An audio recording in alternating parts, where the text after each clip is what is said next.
Olá, ótimo dia, ótima tarde, ótima noite. Seja muito bem-vindo, seja muito bem-vinda ao podcast Laço Entre Nós, o podcast que fala sobre relações de família. Esse é o episódio inaugural de um podcast que vai falar muito sobre a convivência, sobre família recomposta, sobre madrasta. Você que é madrasta, que é padrasto, talvez sentia falta de ter um mundo só seu, você acabou de encontrar.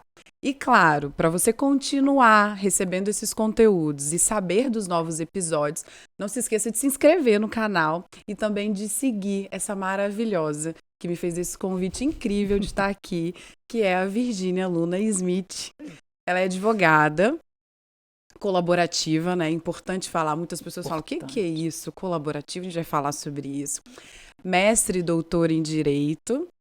E agora eu vou falar por que eu tô aqui, né, gente? Virgínia me convidou, tive a honra de ser aluna dela. Também sou advogada, adoro comunicação, sou apaixonada por comunicação.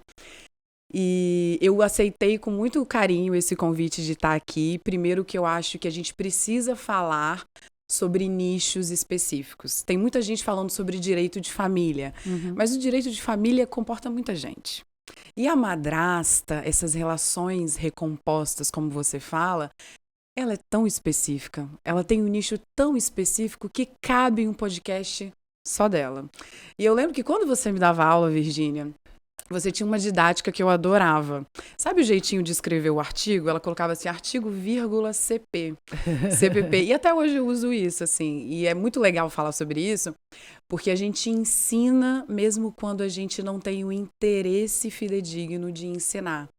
E isso mostra o poder da didática que a gente tem. Então, parabéns pelo episódio, parabéns pelo podcast. A gente vai estrear muito mais com o pé direito hoje. E eu quero que você comece falando por que falar sobre famílias recompostas e de onde veio a ideia de falar sobre madrastas. Oi, minha querida Suelen, a aluna supera mestre, né? Ah, não. Então, a gente tem um carinho muito grande uma pela outra, não é de hoje. Sempre te admirei como aluna e hoje como professora na comunicação. Admiro muito seu conteúdo, seu Instagram, sou sua seguidora, curtindo tudo. E trazer você aqui para mim é muito especial, viu? Obrigada. Por que falar sobre famílias recompostas, sobre madrastas?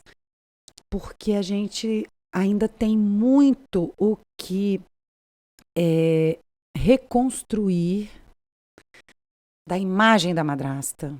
A gente ainda tem muito o que conversar sobre as dinâmicas das famílias recompostas. E a gente precisa de um espaço para conseguir fazer com que essas pessoas se sintam à vontade para contar suas histórias. Então, você que tem uma história, que faz parte de uma família recomposta, você que é madrasta, que é padrasto, manda para a gente, né, no canal, que vai estar aí o link, manda no nosso Instagram, que vai estar marcadinho. Aproveita, manda para a gente. Nós precisamos conversar mais sobre as nossas histórias para desmistificar um pouco esse peso, né, que foi sendo dado ao longo do tempo nas relações entre madrastas, enteados, mães, né, padrastos, pais. Então, a gente precisa começar a humanizar mais. Perfeito. Mas vamos situar algumas das pessoas que estão nos ouvindo e nos vendo, porque a primeira vez que você me apresentou esse termo, família recomposta, eu fiquei pensando, interessante esse nome, mas espera, deixa eu entender como que é isso. Eu acho que tem várias pessoas que podem estar nos assistindo que falam assim, será que eu estou numa família recomposta? O que é uma família recomposta? Ótima pergunta. É uma família em que já existia, quando você se vincula hoje, já existe um filho de uma união anterior. Então, eu me caso com um homem que já tenha filhos de uma união anterior. E aí eu vou me relacionar não apenas com esse homem, mas com esse filho e com essa mãe da criança, né? Se houver um padrasto para a criança com um padrasto, então ela é recomposta porque a composição ela vai mudando. E E é importante que a gente fale sobre um ponto que eu acho fundamental. Quando um casal se separa ou se divorcia e tem filhos, o casal deixa de existir, mas a família não. Isso eu acho da maior importância. Então, a madrasta que tiver que chegar numa família recomposta, ela precisa saber disso em primeira mão. A família não pode deixar de existir. Essa criança, ela não perde a família que ela tinha. Ela merece manter. O que se deixou de existir foi a relação conjugal entre aquele casal. Mas a parentalidade permanece. Isso a gente precisa respeitar. Perfeito. Eu acho que essa que é o grande desafio das madrastas. E também, assim, para a gente deixar claro para quem está nos assistindo e nos ouvindo, não existe um manual para ser madrasta, né? Não. E eu acho que o seu podcast também não se presta. Ninguém está aqui ensinando ninguém a ser madrasta. É um ambiente para falar das dores, dos sentimentos, das felicidades, das frustrações e das alegrias. Então me fala um pouco sobre esse sentimento. Você é madrasta, né? Sou madrasta. Antes de ser mãe, não dá para falar da teoria sem a prática, Exato, né? Então me fala quais são esses sentimentos. Como que é esse mundo da madrasta? Nossa, é tão rico. É difícil. Aliás, antes, madrasta ou bodrasta? Madrasta, por favor, madrasta. Eu, pelo menos, né? Respeito quem queira usar o eufemismo, né, o apelido carinhoso, mas eu sou madrasta com muito orgulho. Porque e M maiúsculo. Não vem de porque a raiz é madre, né? Ninguém fala eu sou boadrinha. Não, fala eu sou madrinha, né? Por que vai falar eu sou madrasta e não, eu sou boadrasta? Não, a raiz da palavra é madre, que é mãe, né? Então a gente não quer eufemismo, a gente quer tentar mudar a forma como as pessoas, o inconsciente coletivo, vem trabalhando a figura da madrasta ao longo dos séculos, né? Dos contos de fadas. E aí, o que são esses contos de fadas? São as histórias que vêm sendo transmitidas ao longo das gerações. E a madrasta, ela foi... o papel dela foi sendo modificado também. Porque antes ela só existia para substituir a mãe que faleceu. Então ela entrava ali numa configuração como uma figura sobressalente. Com o aumento, com a lei do divórcio, o aumento do número de divórcios, de separações, a madrasta foi assumindo um outro papel e ela precisa encontrar esse lugar. Né? Porque ela não está substituindo mãe nenhuma mais. A mãe existe, tem o lugar da mãe e a madrasta vai precisar encontrar o lugar dela. Esse também é um outro desafio. Então, eu sou madrasta antes de ser mãe e é uma experiência muito rico. Né? Tem uma frase que eu falo, né? Que é um amor desinteressado. Verdadeiramente desinteressado. Porque... me emocionar agora. Ufa, peraí, deixa eu beber água, hein?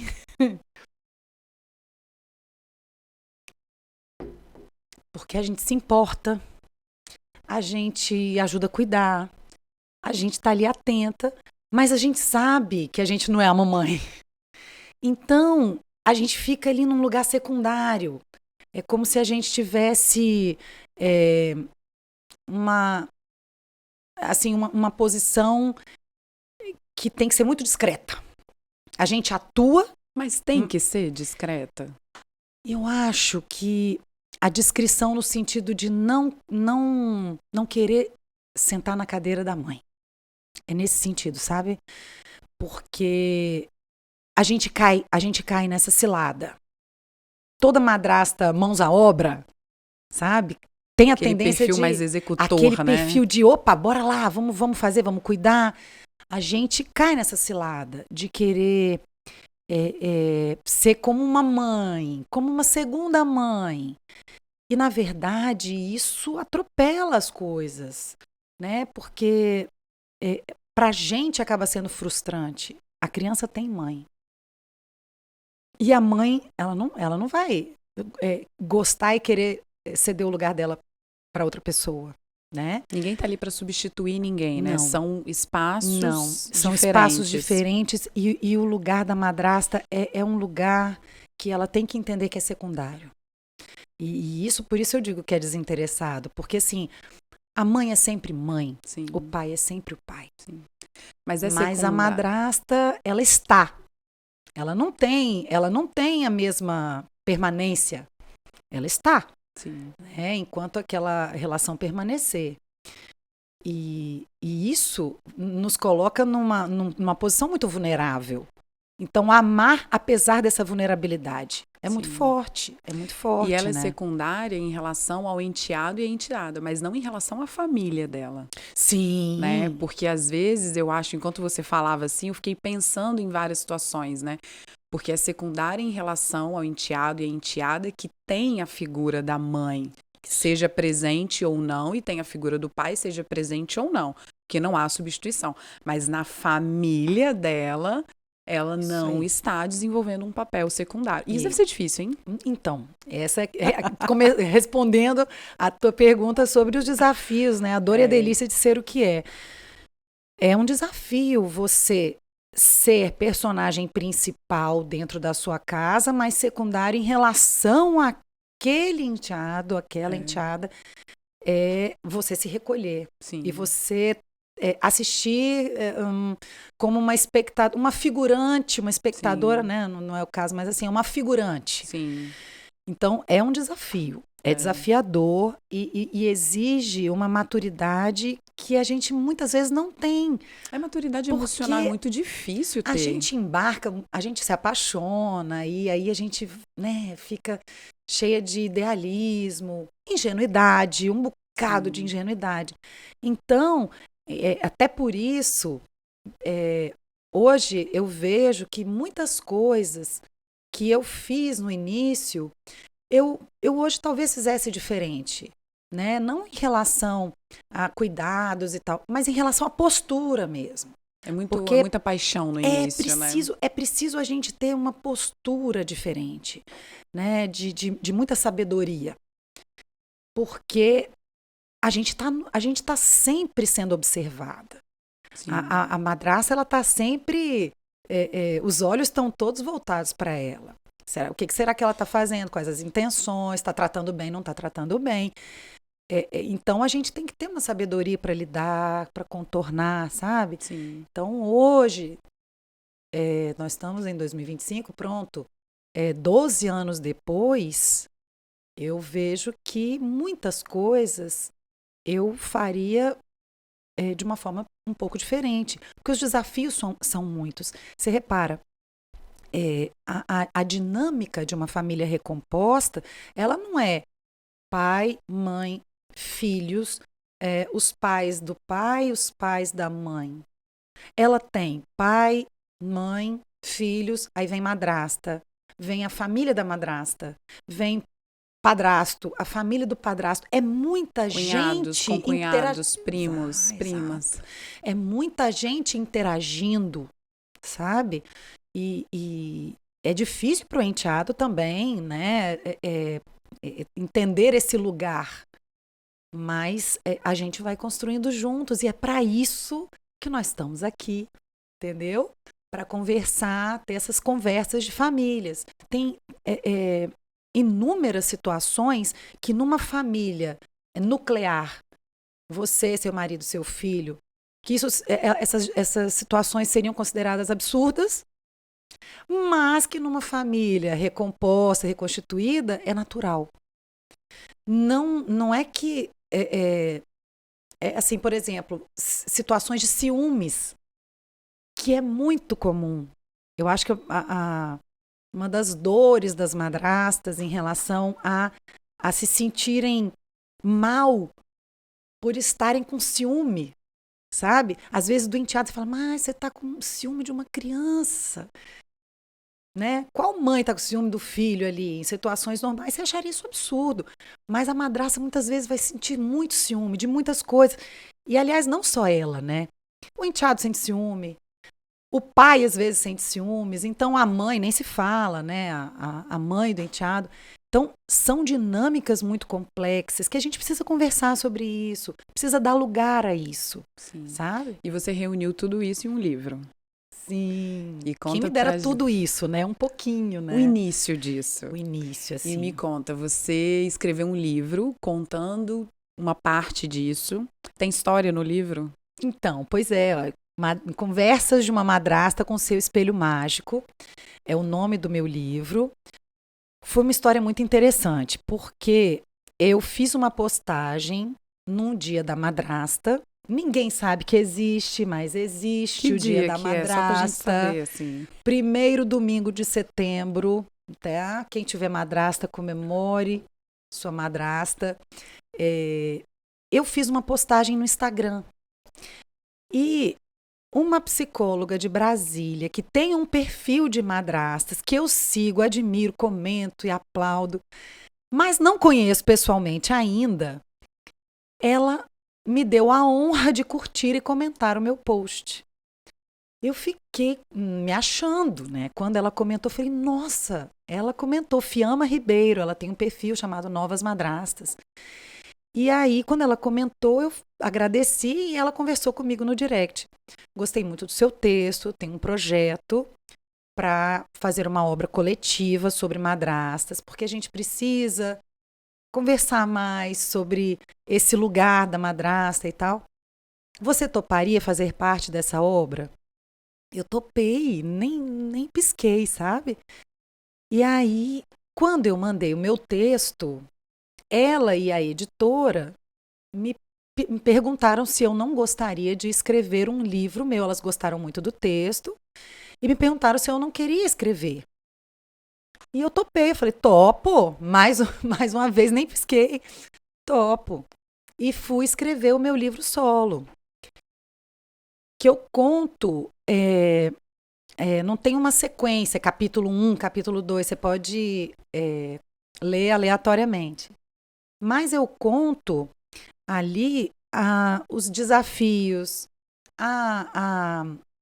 as coisas que a gente precisa enfrentar no nosso cotidiano de madrastas, numa família recomposta, mas de uma forma bem leve, bem humorada, com mistura filosofia, mistura poesia, mistura música, letra de música, porque eu acho que a gente precisa conversar sobre isso com mais leveza, mais bom humor.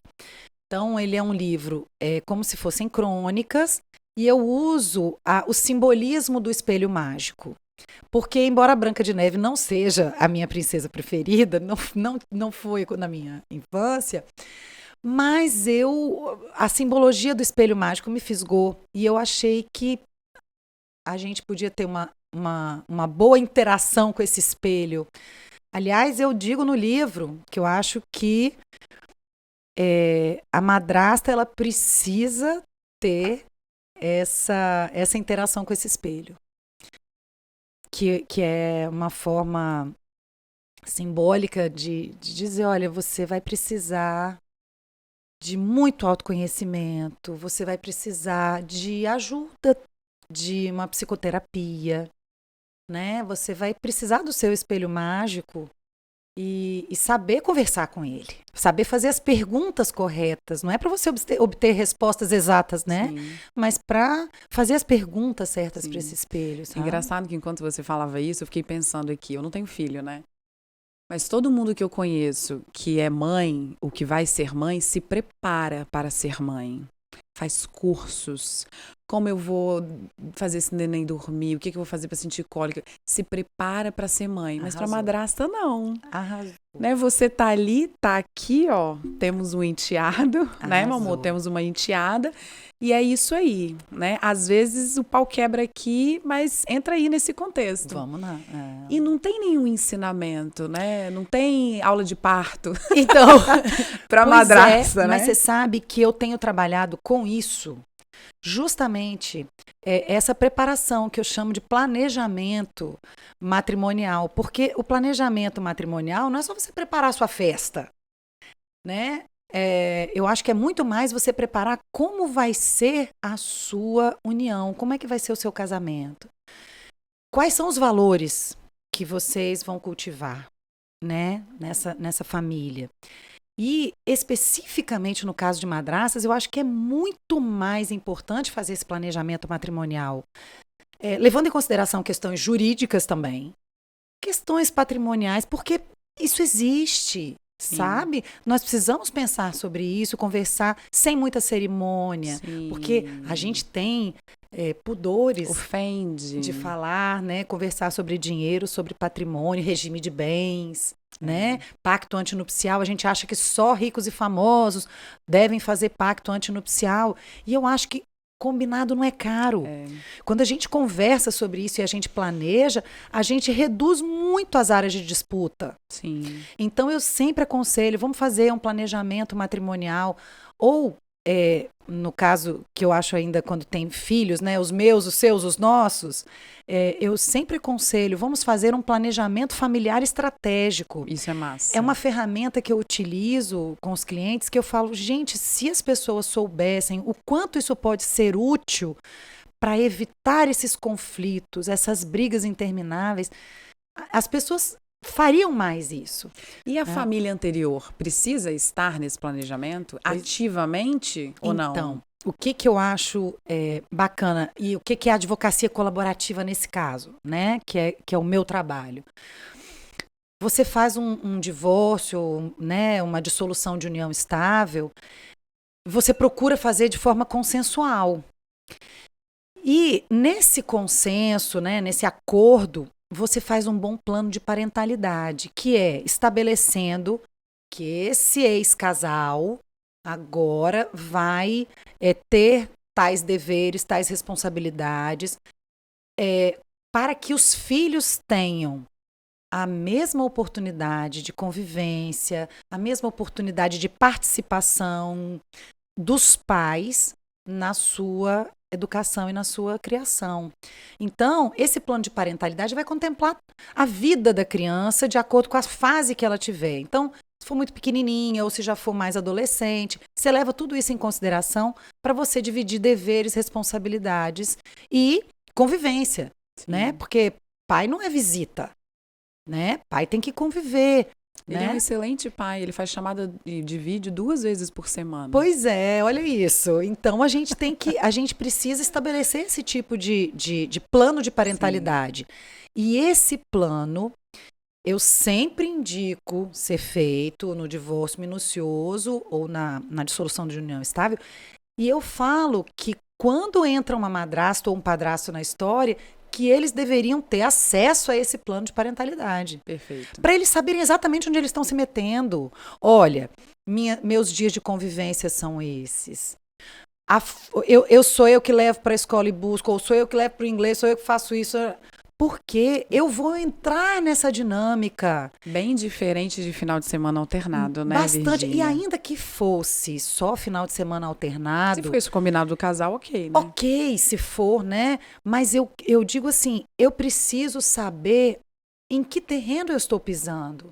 Então, é importante que esse plano de parentalidade seja apresentado à futura madrasta, ao futuro padrasto, que eles saibam. E que eles tenham não vou dizer certeza, mas assim, uma convicção de que aquela criança pode eventualmente, numa circunstância, vir a morar com eles em algum momento. Porque, assim, muitas madrastas, elas embarcam na jornada achando que vão ficar só naquele perfil ali de convivência.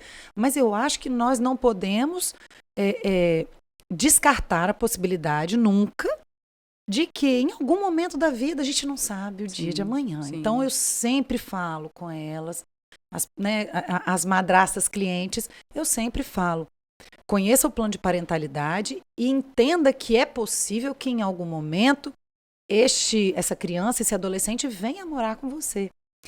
Como será isso? Você precisa conversar e aí você precisa conversar com o seu companheiro, pai dessa criança, desse adolescente. Como será isso na sua casa? Né? Porque aí sim, nós vamos ter que ajustar o comando, porque assim é a casa novo, da madrasta. E assim como um novo filho, né? Não tem gente que se muda para receber um novo filho, vai para uma casa maior, um apartamento com um quarto maior. E você tocou num ponto muito importante. A chegada do irmão. Quando chega um irmão da nova união, né? É um ponto importantíssimo. E aí, o melhor dos mundos, qual que é o meu mundo ideal, a minha utopia? É que se modifique esse plano de parentalidade levando em consideração o irmãozinho, para que o irmão tenha uma convivência muito mais próxima com o outro. Isso é o mundo ideal. A gente sabe que tem questão de logística, tem famílias que moram em cidades diferentes, estados diferentes. A gente sabe disso. Mas no cenário ideal, o quanto nós pudermos viabilizar o convívio desses irmãos assim, é importantíssimo isso. Perfeito. Né? Vamos organizar aqui, acho que a gente falou de muitas coisas, e eu acho que esse plano de parentalidade é muito interessante, porque eu acho que tem muita gente que vive em família recomposta, que hoje está entendendo. Esses dias eu ouvi de uma adolescente algo muito interessante, ele falou assim, você sabia que eu tenho pai ausente? Como assim? Eu ouvi isso e eu entendi que eu tenho um pai ausente. E aí, enquanto você falava, eu acho que tem muita gente que está ouvindo, que está vendo, que está se entendendo. Olha, sim, eu estou numa família recomposta. Sim. Né? Eu não tinha pensado dessa forma com esse nome. Então, só para as pessoas entenderem, porque às vezes eu acho que o brasileiro, posso falar do nosso povo, que é a gente, né? Sim. A gente tem medo de tocar em alguns assuntos. Perfeito. E aí, por medo de tocar e do problema ser maior do que a gente imagina, ou para não ofender, ou porque não quer falar sobre isso, todo mundo fica triste. Todo mundo fica guardando um monte de carta na manga porque não tem como falar. E quando fala, isso. E quando fala, vai ver que tem muito mais em comum do que não em comum. Há muito mais encontros do que desencontros. Sim. E as pessoas sempre acham que vamos regulamentar alguma coisa envolvendo pai, padrasto, acha que é judicial. Então, isso eu acho que é um ponto muito legal da gente abordar, porque você está trazendo uma nova roupagem, uma possibilidade que é real. A gente não tá falando de céu azul com bolinhas brancas, estrelinhas e contos de fadas. Não, isso existe, sim, pode ser feito desde que as partes tenham maturidade para isso. E é importante ressaltar também que não é todo mundo que chega maduro para essa conversa.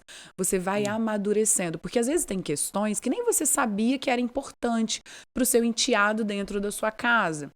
Então, vamos deixar claro, não existe somente o judiciário, até porque eu acho que, eu sempre falo, né, eu sou do contencioso, né, eu sou lá do judiciário, da briga, do prazo, leoa. E a Virgínia tá na área colaborativa, que é essa área em que as partes são verdadeiramente partes do processo, elas decidem, elas têm esse poder, e eu acho que isso é riquíssimo, porque você tem um terceiro falando que dia que vai, que dia que volta, quando das férias que vai chegar, quando que vai sair.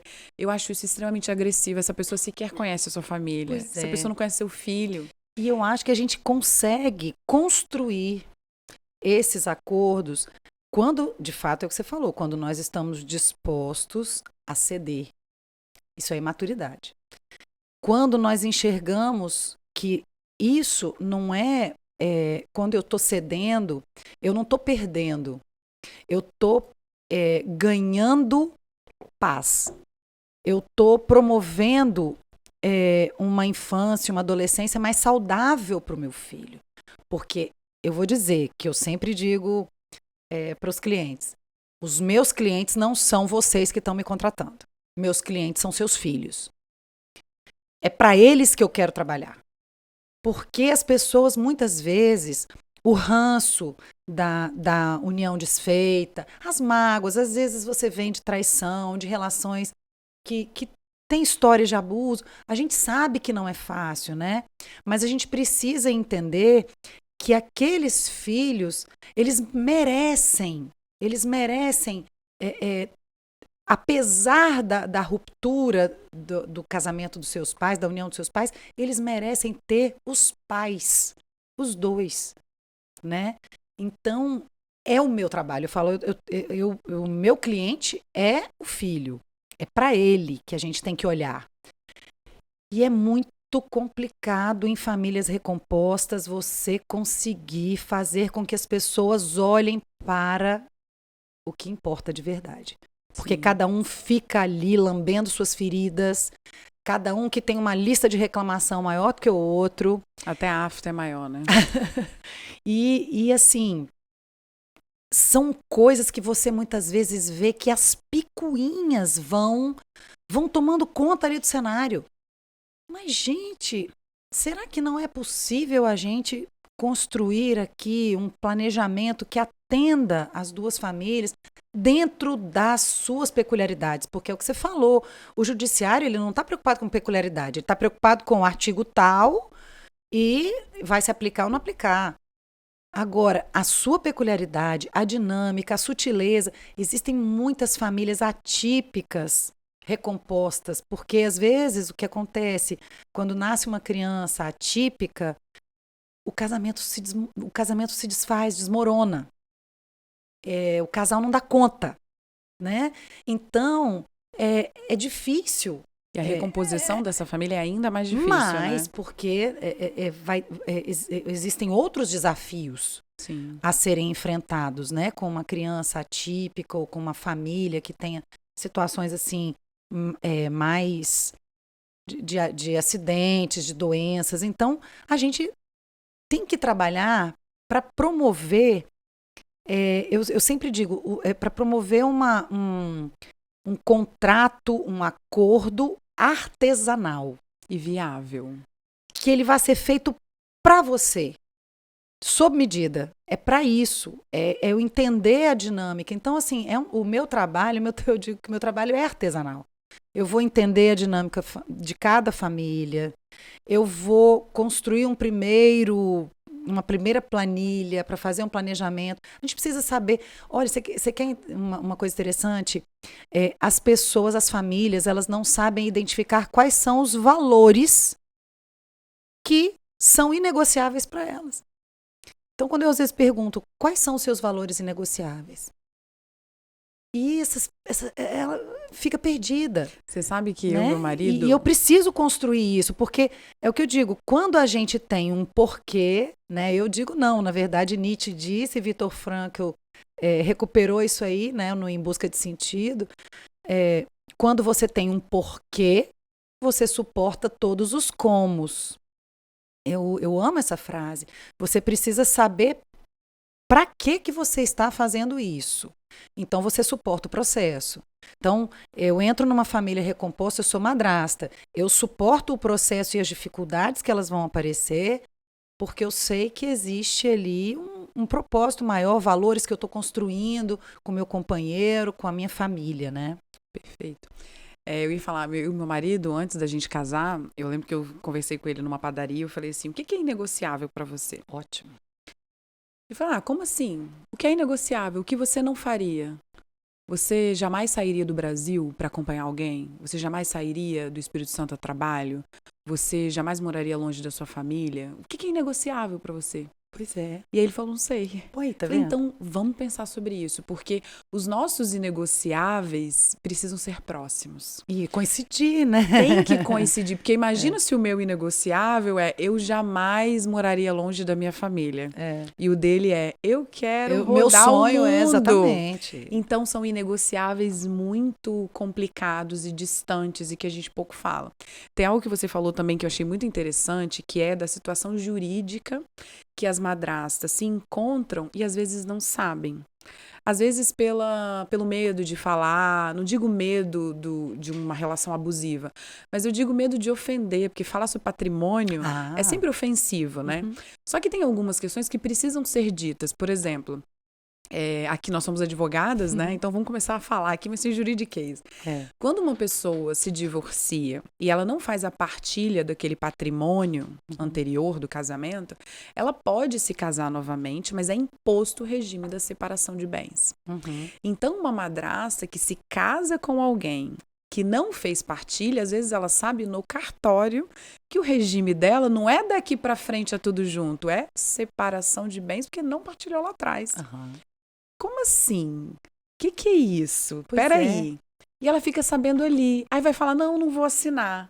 Não sai, mas entra com o pé atrás, entra, já vai pra casa brigar. Como assim? Que isso?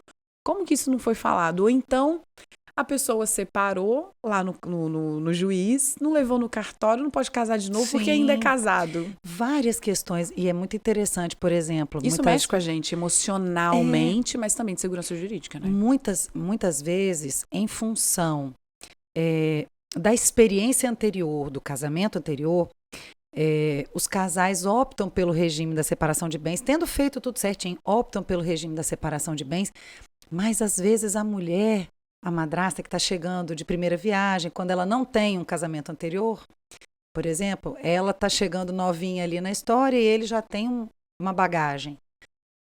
Muitas vezes ela fica ofendida. Se o companheiro diz, olha, eu gostaria de casar em separação de bens. Porque ele, muitas vezes, ele quer preservar mesmo, ele já passou, a gente não sabe o que ele passou no casamento anterior. Ele quer se preservar. E eu acho que é legítimo a gente conversar sobre isso com naturalidade. E o interessante é se você tiver acompanhado de um advogado que vai conhecer aquela realidade e vai conduzir isso de uma forma que fique bom para os dois. Perfeito. Que consiga resguardar todo mundo. Né? Às vezes a mulher já vem com filhos do casamento anterior, às vezes a gente está falando de empresas que, olha, um tem uma empresa, então a gente precisa considerar tudo isso. É importante a gente conversar. Muitas pessoas criticam, que dizem a contratualização do direito de família, e eu acho que não há nada melhor do que você ter os seus combinados, né? Combinado não é caro, como eu disse, sim, né? Sim. E também a gente fugir um pouco dessa vala comum, porque a gente acha muita coisa, mas nem tudo que a gente acha é verdade. Com certeza. As pessoas falam, eu vou casar no separação total de bens, eu não vou ter direito a nada. Não é verdade. Pois é. Não é verdade. O que vocês construíram ali durante esse casamento, durante essa união, estava plenamente partilhável. É uma verdade que eu não sei de onde que ela surgiu. Pois é, mas é isso, entendeu? Não, porque não se fala, não se conversa. Então, a gente está aqui para essas conversas de famílias. Verdade. Para que a gente comece a humanizar esse lugar de família recomposta. Já não há mais preconceito, né? Porque a cada 2 casamentos, acaba em divórcio. Então, aquele preconceito com pessoas divorciadas e filhos de divórcio já ficou para trás.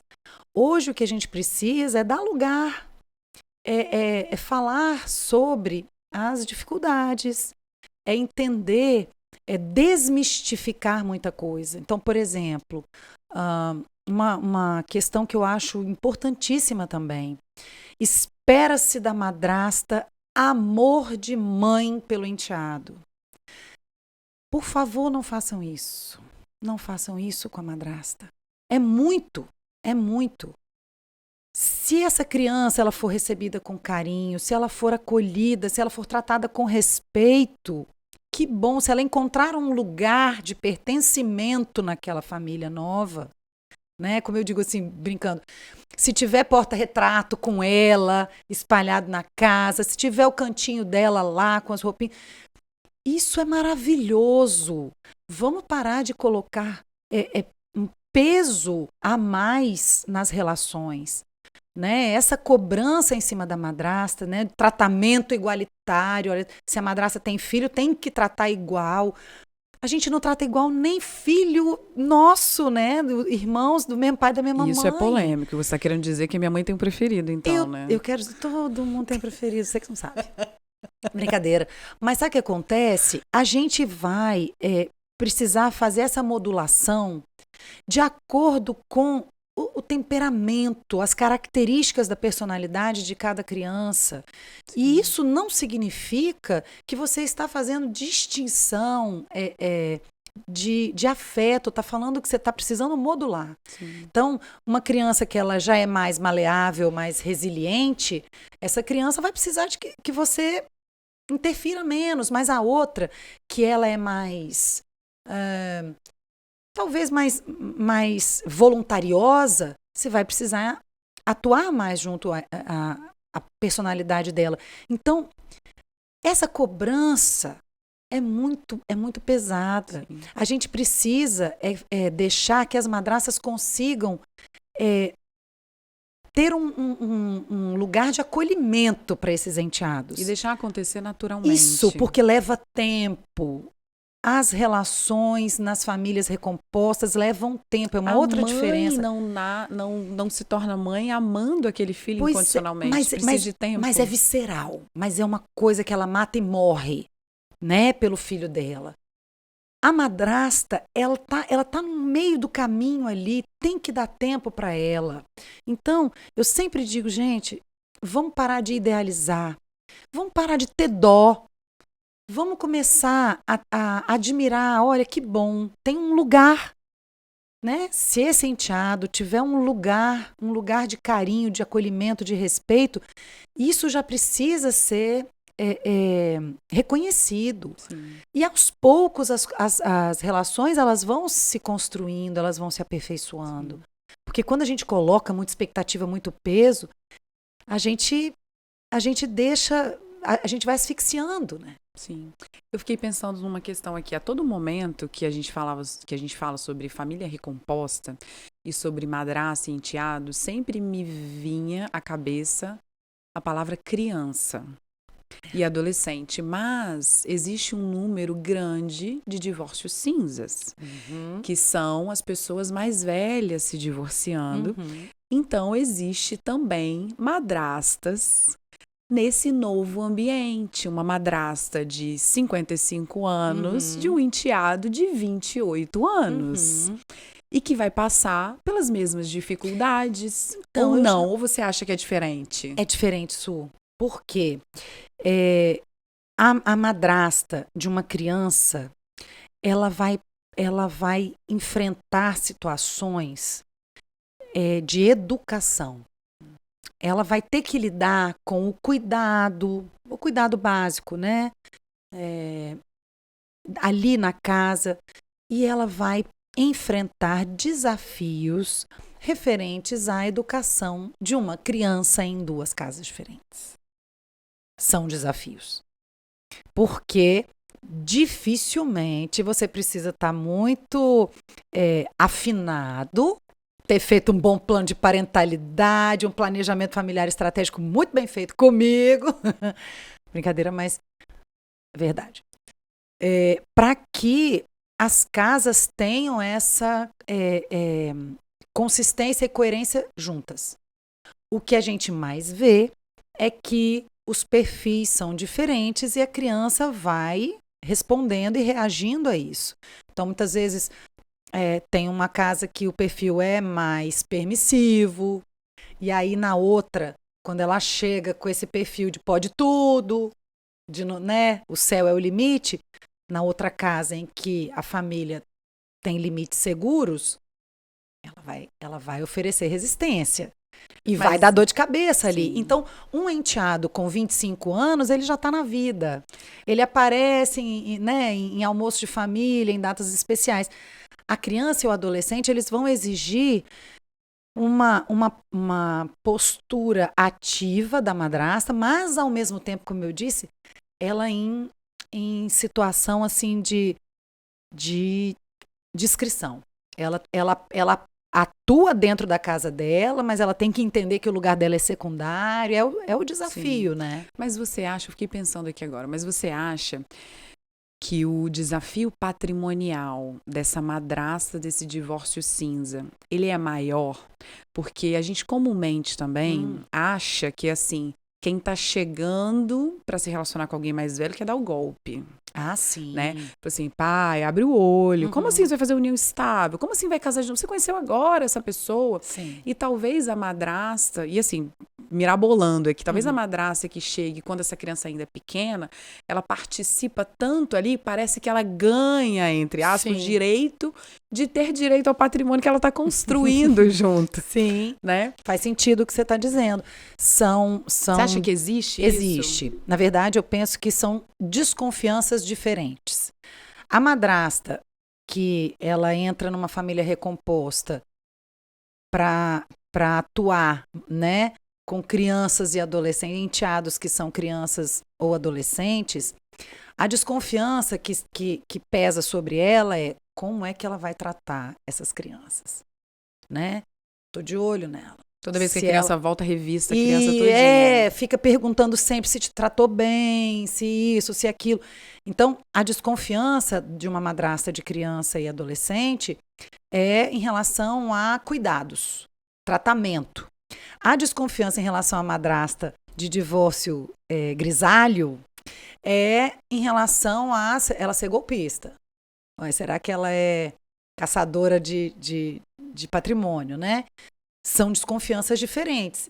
Desafios que ela tem que enfrentar em fases diferentes. Se por um lado ela não vai ter que educar mais ninguém, por outro lado ela vai ficar sempre sendo considerada como está dando o golpe do baú. Parece sempre que está tendo que ocupar aquele espaço, né? Que fazer valer aquele espaço, né? Provar alguma coisa.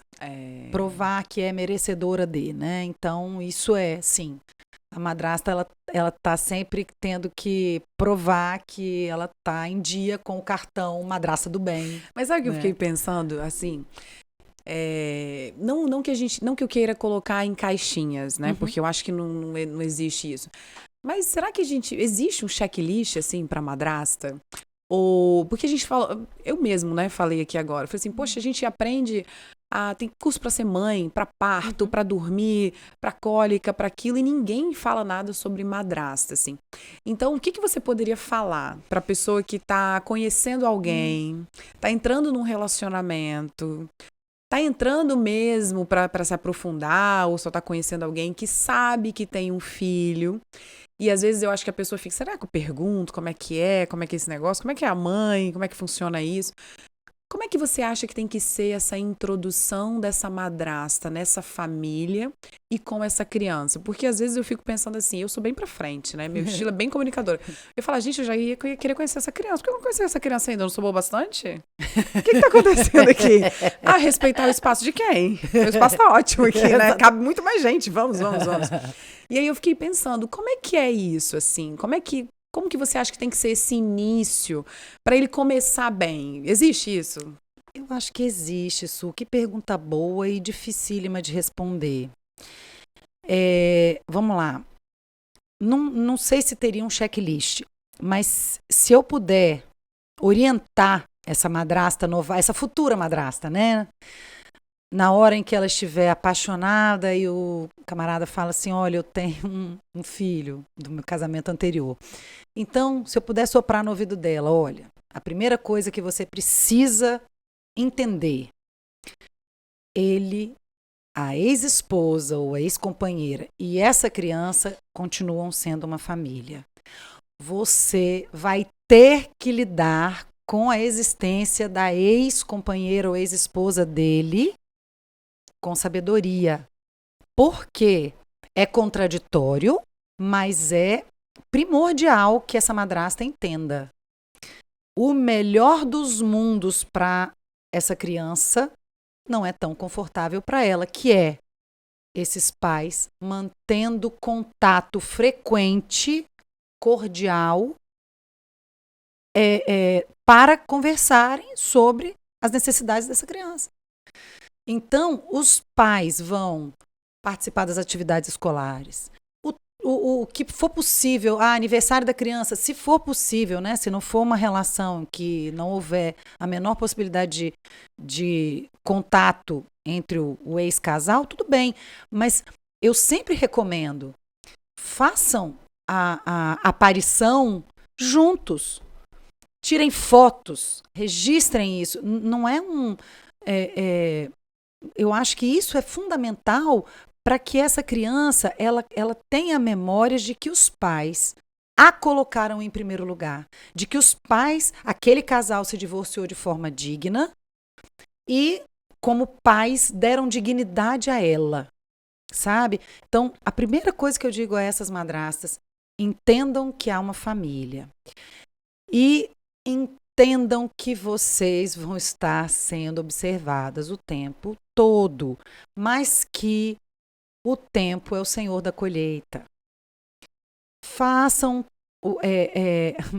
Tem uma frase que a professora Lúcia Helena Galvão fala da Helena Blavatsky, que eu acho maravilhosa, que ela diz assim: honrai as verdades com a prática.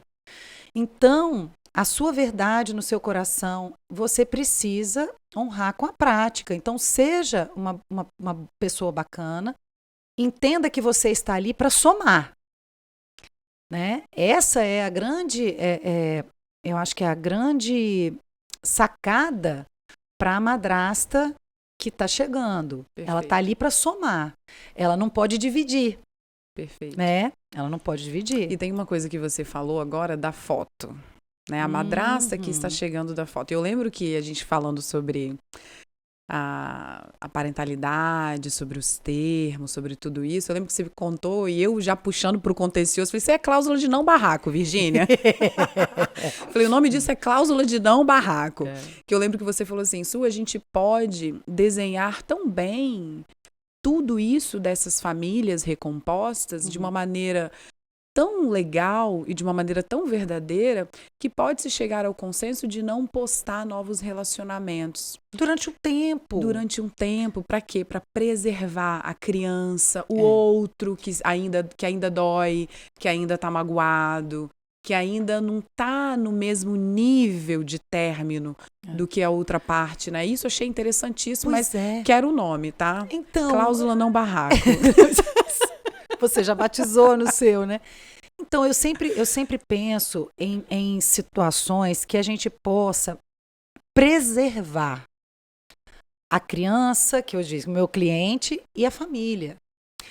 Então, eu sugiro que a gente evite a exposição, porque tudo hoje é muito exposto.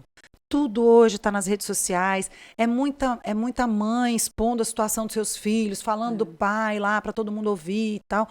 E eu acho que a gente precisa tomar muito cuidado com isso.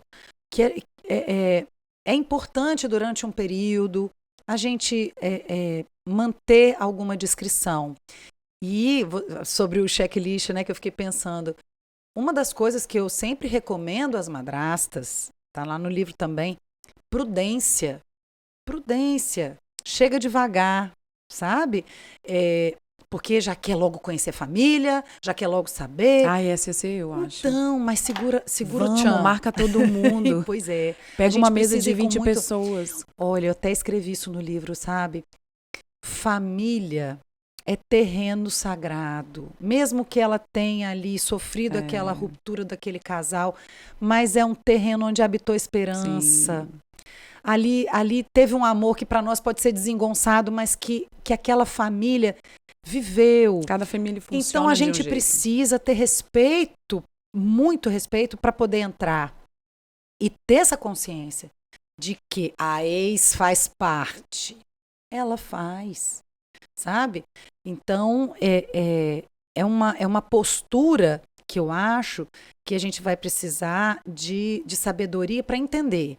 Que a criança vai precisar se acostumar com a minha presença de uma forma natural, sem ser já de cara namorada do papai, sem já ter beijo na boca na história. Vai encontrando casualmente, vai conhecendo o ambiente para que você saiba se você mergulha de cabeça, se você compra, né, a passagem para a jornada, porque é uma jornada. É uma jornada. Família recomposta é uma jornada. E você só tem que entrar se você tiver condições de encarar essas premissas. A ex pertence, eles são uma família, você agora faz parte e veio para somar, você não veio para dividir. E a gente tá querendo todo mundo ali, o bem-estar daquela criança também. A gente tem que pensar nela, sim, né? Sim. Por mais que fale, mas não é meu filho, por que eu vou querer bem-estar dele? Não, o bem-estar dele significa também o bem-estar do seu companheiro. Né? Então, de uma forma, se não for pelo altruísmo, pelo egoísmo também, olha, se o filho do meu companheiro não estiver bem, ele não vai estar muito bem. Sim. né? Sim. Então tem que estar ciente disso. Sim. E aí, a gente chegando ao fim, eu fiquei pensando aqui em vários outros assuntos que você vai ter obrigação de abordar. Vou deixar aqui, ó, para quem está nos ouvindo, nos assistindo. Escrevam histórias nos comentários, mandem histórias. Eu acho que muito do que a gente conversou aqui está muito dentro do que a gente ouviu. Eu acho que os nossos clientes nos dão muito repertório, né? Para falar, para aprender, para ser diferente, para aplicar diferente. Mas eu vou elencar algumas aqui para você pensar junto com seus ouvintes e com seus telespectadores. A gente falou muito de madrasta e padrasto em famílias de homem e mulher. E eu acho que tem muito essa questão também de madrasta em famílias homoafetivas. Sim. Que eu acho que a gente precisa falar, porque também eu acho que é um ambiente muito diferente. Diferente no sentido de que tem mais desafios. Sim. E que precisa falar sobre isso para saber como lidar com o acolhimento. E sempre, claro, né, quando a gente está falando de família, a gente fala de amor. Sim. Que é o principal. E tem uma outra coisa também que você falou. Ai, desculpa, deixa eu só aproveitar isso Claro. e te interromper com uma questão que eu me lembrei. Eu tenho um capítulo sobre isso, sobre irmãos. E aí você falou do amor. Quando minha enteada tinha 6 anos, minha filha nasceu, né? E ela chegou na escola toda feliz para contar que a irmãzinha tinha nascido e tal. Aí, não sei exatamente como isso aconteceu, mas a professora acabou dizendo a ela que não era irmã, era meia-irmã. Olha, aí ela veio, eu tava ainda de resguardo. Ela chegou tão decepcionada lá em casa para falar que a professora ensinou para ela que a minha filha não era irmã, era meia-irmã. Se tivesse outro filho, ia ser 1/3 de irmã, né? Então, menina, deixa eu te falar que no dia seguinte difícil. eu já estava ligando para a escola para marcar reunião de pais com a coordenadora pedagógica para ter que falar o óbvio. O óbvio precisa O ser óbvio dito. precisa ser dito. Então, olha, você pode, depois se puder, faz uma reunião com os professores e diga aos professores que amor não comporta divisão. Quando a gente ama por inteiro. E se a gente começar a fazer nas famílias recompostas entre esses irmãos divisão de meio-irmãos, quando a gente vai dividir, o resultado disso vai ser resto. Sabe? Então eu falei, não, lá em casa não tem amor de migalha, é tudo por inteiro. E ela ficou envergonhadíssima, lógico, mas até hoje a gente vê, acho que talvez por conta da questão jurídica, né, de irmãos bilaterais, irmãos unilaterais, mas a gente não pode permitir que os irmãos aceitem a metade do amor. Sim. São irmãos. Não existe essa de meio irmão, são irmãos. Perfeito. Irmãos por parte de pai, mas são irmãos. Perfeito. Sabe? É a história do amor. Perfeito. Desculpe. Não. E aí a outra pulguinha ali que eu quero deixar, pulguinha não, outro tópico que eu acho que é importante, que é muito atual, que em um momento você falou assim, às vezes a gente falou da cláusula não barraco, né? Cláusula 17, não barraco. Da exposição. E eu acho que isso merece uma fala muito específica, porque muitas vezes as pessoas só são ouvidas porque se expõem. Eu acho que às vezes nem ela gostaria de se expor naquele tanto, mas chegou num tanto que ela não consegue suportar e que ela transborda. Por ausência de maturidade emocional, talvez, mas também às vezes por carregar um fardo tão grande sozinha, que às vezes ela precisa dividir. Mas assim, né? Não tenho, eu acho que eu não tenho essa competência para falar sobre isso, mas eu acho muito importante falar sobre isso. Perfeito. Porque a gente vê, por exemplo, nas redes sociais, a Luana Piovani. E ela divide opiniões. Tem pessoas que falam, eu acho ela sensacional, porque ela fala mesmo. E tem pessoas que falam, olha, eu acho que não é legal por conta dos filhos. Sim. Há muita exposição. São eles que sofrem. Mas dos dois lados, é a mesma mãe que tá ali lutando, se expondo pelos filhos, mas também expondo os filhos. Olha, eu acho que daria uma boa conversa. Excelente conversa. O que eu tenho para dizer sobre isso nesse momento é antes de recorrer a essa medida extrema, que eu considero extrema, de você expor os seus filhos para as pessoas ficarem comentando da sua vida familiar, eu acho, eu pessoalmente, né? Não acho adequado. Antes dessa medida extrema, eu vou dar uma sugestão. Procure um advogado colaborativo, procure um mediador, sabe? Se você não está conseguindo se comunicar, procure alguém que possa fazer esse meio de campo para você, que tenha conhecimento jurídico e que tenha também conhecimento de ferramentas de comunicação não violenta, de mediação, para que você não perca a oportunidade de se manifestar, mas com respeito à história da sua família, os seus filhos. Porque eu acho que essas crianças que são vítimas dessa exposição desnecessária, eu acho que elas sofrem. Eu acho que elas sofrem duplamente.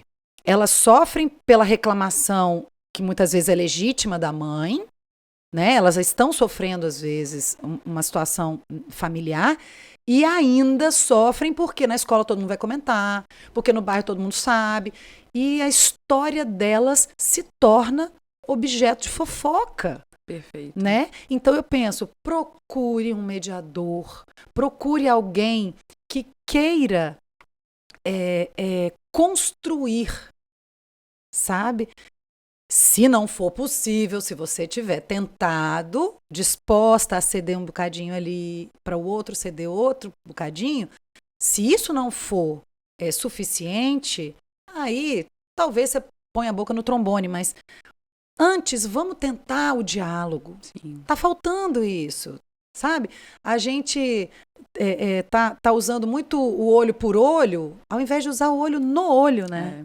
Eu gosto de falar assim, curtida não é conexão, Pois é. Comentário não é amizade. E a gente tá achando que você curtir lá, ai, nossa, eu tô muito triste, eu perdi o emprego, tá, toma aqui meu like, que legal. Isso não é estar conectado, isso não é se comunicar com alguém. Eu costumo falar assim, gente, eu sou uma das últimas pessoas, as únicas que ainda usa a opção de ligação do telefone. Minhas amigas falam, olha, só você liga? Claro! Eu não quero mandar um áudio de 10 segundos, eu quero conversar com você, eu quero saber como você tá, quero contar as minhas coisas, eu quero ouvir o seu tom de voz, né? E isso é muito importante. Pois é. E pra gente finalizar, fala pra gente sobre o seu livro. Há uma expectativa de lançamento, noite de autógrafos. Conta pra gente e onde que as pessoas podem acompanhar essas informações para ir prestigiar e adquirir o seu livro. Então, o livro tá chegando primeira semana de abril, tá no forninho. Chegando primeira semana de abril. Nesse livro, eu vou fazer um lançamento, acompanha lá nas redes sociais, vai estar o linkzinho lá, bem bonitinho. Eu vou fazer o lançamento aqui em Vitória. A gente vai ter um evento em São Paulo para madrastas, com a Fiamma Ribeiro, que é essa psicóloga maravilhosa do Novas Madrastas, lá de Brasília. Nós vamos fazer um evento para madrastas em São Paulo, provavelmente em junho, mas a gente ainda vai confirmar isso também. Vai acompanhando aí, que as informações vão ser transmitidas para vocês. E o livro, a gente tem, nesse meu livro, a gente tem vários assuntos que são cotidiano da madrasta. O lugar da madrasta, laços de família, porque a madrasta não é família da mãe do enteado, mas elas compõem o mesmo sistema familiar, né? A gente vai falar de ciúme, 3 capítulos de ciúme. A gente vai falar da dificuldade que a gente vai ter em relação a irmãos, né? A questão de os irmãos, como lidar, né? Na educação. Então, tem vários aspectos que são abordados no livro, mas com muita leveza, para desmistificar, para trazer esse assunto para uma pauta mais leve, mais bem-humorada, sabe? Então, espero que vocês compareçam ao lançamento, ou quem não for de Vitória, no Espírito Santo, a gente manda, né? A gente pode mandar pelo correio, O livro, se Deus quiser, primeira semana de abril já vai estar nas minhas mãos e a gente vai fazer o lançamento. Vai ser bem bacana. Perfeito. Virgínia, quero te agradecer muito Eu pela te agradeço. oportunidade Ai, que de estar honra. aqui, pelo convite, de fazer esse episódio inaugural. Eu acho que eu aprendi, acho não, né? Com certeza, eu aprendi muito, como eu te falei, vários termos, várias situações. Eu venho do contencioso. E conhecimento nunca é demais. E quanto mais a gente conhece, se conhece, mais a gente está preparado para a vida. Sim. Né? E quando a gente fala de vida, a gente está falando de vida real, de famílias recompostas, de madraças, de enteados, de briga, mas principalmente de um ambiente de muito amor. Eu acho que desde o início, quando você começou a falar comigo sobre esse tema, até mesmo pelo título, né? É sempre um ambiente com muito amor e sempre em prol do amor. Então, te agradeço por apresentar um tema tão incrível, né? Que eu já estou apaixonada, adorei. Vou estar sempre te aplaudindo, olhando o seu sucesso e torcendo muito para que todas as pessoas conheçam a sua didática, mas também a pessoa maravilhosa que você é, que os seus alunos e os seus clientes e amigos tenham oportunidade de conhecer. E desde já fica aqui o meu convite para você acompanhar os próximos episódios, não deixar de se inscrever no canal, porque vai vir muito conteúdo incrível por aí. E não deixe de contar a sua história para a Virgínia. Ela vai tirar os nomes e eu prometo que eu vou dar outros nomes para cláusulas, tipo não barraco. Vou inventar uns outros nomes aqui, vou exigir, rebatizar. Foi um prazer, pessoal. Até a próxima. E Virgínia, muito sucesso. Eu que te agradeço, querida. Uma alegria, uma honra estar aqui com você, conversando. E você poder me ajudar a me comunicar com essas famílias recompostas que estão precisando de um lugar para elas, né? Para essas madraças que estão buscando esse lugar. Não esqueçam, mandem suas histórias, a gente vai ter muita conversa ainda pela frente. Um beijo, tudo de bom, tchau, tchau.